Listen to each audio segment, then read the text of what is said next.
Hello दोस्तों, इस video में आपका स्वागत है। दोस्तों, यह सच है, यदि आप फाइनेंशियली वहां नहीं हैं, जहां आप होना चाहते हैं, तो मैं यह अनुमान लगा सकता हूं कि कोई न कोई नॉलेज गैप है जिसके वजह से आप अपने फाइनेंशियल गोल को अचीव नहीं कर पा रहे हैं। इसलिए आज मैं आपको ऐसी 5 मनी मैनेजमेंट टिप्स बताऊंगा जिससे आप अपना फाइनेंशियल गोल अचीव कर पाएंगे।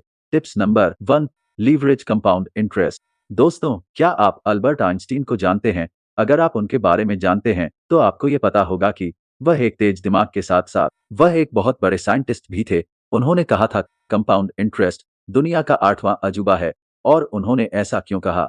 आइए इसे एक उदाहरण से समझते हैं। मान लीजिए आपने 10,000 रुपये 5% इंटरेस्ट रेट पर इन्वेस्ट किया है, तो एक साल बाद ये 10,500 हो जाएगा और 2 साल बाद ये 11,025 रुपये हो जाएगा और 10 साल बाद ये 1,32,000 रुपये हो जाएगा। जबकि इन 10 सालों में आपने इसमें 1 रुपये भी एक्स्ट्रा नहीं लगाया है।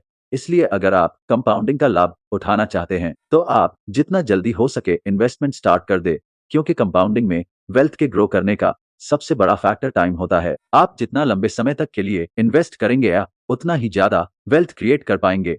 आइए इसे एक रियल लाइफ एग्जाम्पल से समझते हैं। दो दोस्त है, सूरज और बंटी। सूरज ने 19 साल की उम्र में इन्वेस्टमेंट शुरू किया और वह हर साल 2,000 रुपये 12% के इंटरेस्ट रेट पर 8 साल तक इन्वेस्ट करता है।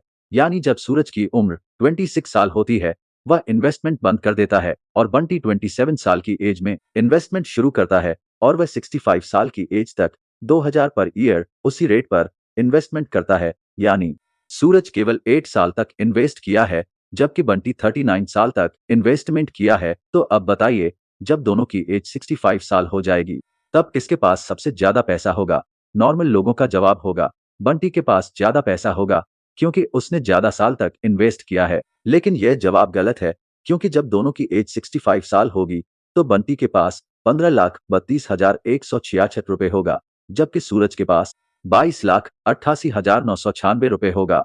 इसलिए अगर आप अपनी फाइनेंशियल लाइफ को बेटर बनाना चाहते हैं, तो कंपाउंडिंग का लीवरेज जरूर ले।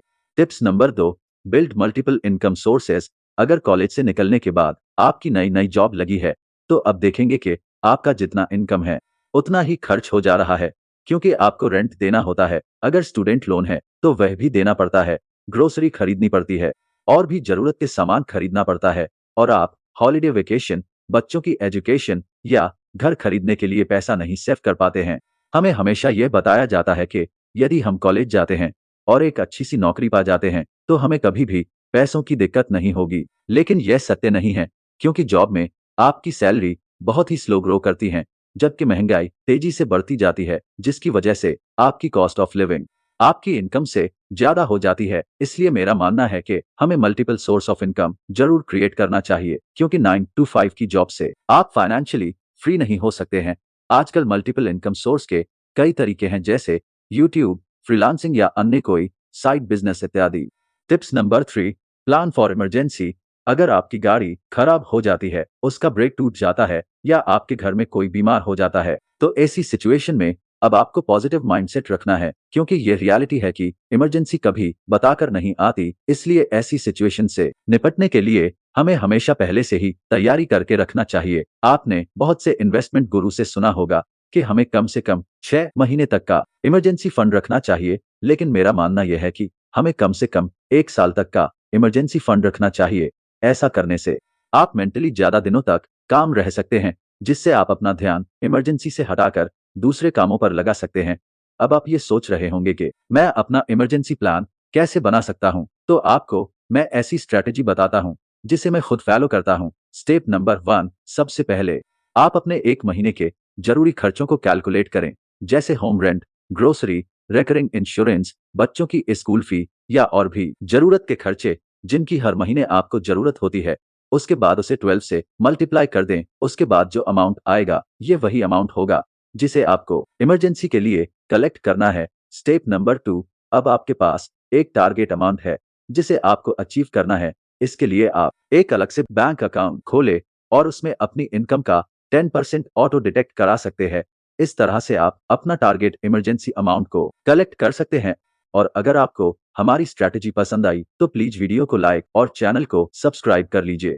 Tips number 4, avoid lifestyle inflation. अगर आप किसी को अच्छे से नहीं जानते हैं और वह व्यक्ति बहुत अच्छे कपड़े खरीदता है, महंगी गाड़ी खरीदता है या महंगी गैजेट खरीदता है, तो आपको यही लगेगा ये लोग बहुत अमीर है, लेकिन इसमें से ज्यादातर लोग अमीर नहीं होते हैं। इसमें ज्यादातर वह लोग होते हैं जो सोशल मीडिया से इन्फ्लुएंस होकर खर्च करते हैं। आजकल लोग जितना कमाते हैं एक अच्छा लाइफस्टाइल जीने के लिए उतना ही खर्च कर देते हैं, जिसकी वजह से वह पैसा सेव नहीं कर पाते।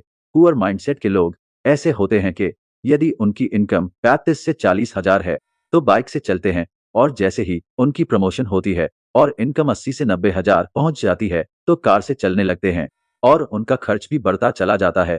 और अगर कभी उनकी सिचुएशन खराब होती है तो वह उस सिचुएशन में अपनी लाइफस्टाइल को मेंटेन नहीं कर पाते हैं। लेकिन वहीं पर रिच माइंडसेट के लोग इनकम बढ़ने पर अपने खर्च को थोड़ा बहुत ही बढ़ाते हैं और बाकी इनकम को सेव करते हैं या इन्वेस्ट करते हैं, ताकि अगर फ्यूचर में उनकी सिचुएशन खराब होती है तो इन पैसों से अपना करंट लाइफस्टाइल को मेंटेन कर सके। Tips number 5, manage financial stress. हम सबको पता है कि स्ट्रेस बहुत ही हार्मफुल होता है, चाहे वह फिजिकल हो या मेंटल। आप इन दो सिचुएशन को देखिए और बताइए कि किस सिचुएशन में आदमी ज्यादा स्ट्रेस फ्री रहेगा। पर्सन 1 एंड पर्सन 2, इसका वेज मिनिमम है और ये बहुत मुश्किल से अपना खर्चा चला पाता है। इस पर्सन के पास मल्टीपल सोर्स इनकम है, ये अपना खर्च अच्छे से चला पाता है और कुछ पैसे भी सेव करके रखता है, तो जाहिर सी बात है पर्सन 2 ज्यादा स्ट्रेस फ्री होगा।